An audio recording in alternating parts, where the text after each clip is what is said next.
আজ ঐতিহাসিক সেই 5ই আগস্ট গণ অভ্যুত্থান দিবস উপলক্ষে বাগেরহাটে নানা কর্মসূচির মধ্য দিয়ে দিবসটি পালন করেছে। আমরা দেখেছি যে ছাত্র শিবিরের উদ্যোগে বাগেরহাটের শহরের বিভিন্ন সড়ক প্রদক্ষিণ করে এলাকায় কিন্তু একটা কর্মসূচি করেছেন, একটা বিক্ষোভ সমাবেশ করেছেন। আমরা দেখছি যে আসলে অনেকেই কিন্তু তারা দাবি তুলেছেন। বর্তমান সরকারের কাছে যে দাবি দেওয়া ছিল সেটা কিন্তু তারা কিন্তু আসলে সম্পূর্ণ করতে পারেননি। তারা অনেক ক্ষেত্রে ব্যর্থ হয়েছেন। তারা চেয়েছে একটা বৈষম্য মুক্ত ইনসাফ ভিত্তিক সমাজ গঠন করার জন্য। সমাজে বৈষম্য থাকবে না, আমরা সমাজ থেকে সেই বৈষম্য দূর করার জন্যই আমাদের সংগ্রাম অব্যাহত রেখেছি। অভ্যুত্থানের 1 বছর পার হয়ে গেছে। যারা শত শত মানুষের সামনে প্রকাশ্যে দিবালোকে গুলি করে মানুষকে হত্যা করেছে, এখনো পর্যন্ত তাদের কোনো দৃশ্যমান বিচার আমরা এখন দেখতে পাইনি। ছাত্র জনতার যে প্রাণের দাবি একটা জুলাই সনদ, সেই জুলাই সনদটাও এখনো পর্যন্ত আমরা পাইনি।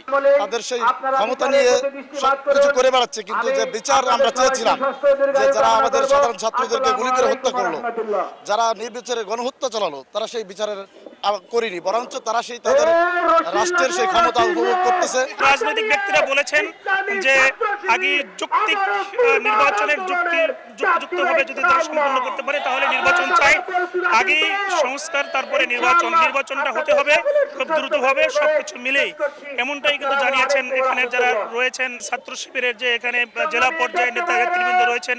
তাদের একটা দাবি যে জুলাই সনদ এবং ঘোষণা দেওয়া অবশ্যই দিতে হবে, এবং যারা এই ছাত্র জনতার উপরে গুলিবর্ষণ করে নির্মমভাবে হত্যা করেছে তাদের যেন বিচার বাংলার মাটিতে হবে এবং সেই দৃশ্যমান তারা দেখতে চায়, এমনটাই কিন্তু দাবি করেছেন। সমাবেশ থেকে আলী আকবর টুটুল, সময় সংবাদ, বাগেরহাট।